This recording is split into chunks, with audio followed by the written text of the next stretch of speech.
So this is just going to be a quick video to say that I'm changing up my publishing schedule and strategy.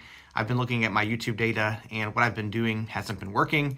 In fact, the only thing that did work really in the last month or so is that one video that I spent like 3 months on. So I'm going to make a longer video about all this and post it hopefully in the next week or so to explain kind of what I've learned in the process so far this year and what how that's going to be affecting my strategy going forward. So just wanted to let you know to be looking out for that. I will be still posting my daily update videos in terms of how I'm doing on my 100K challenge.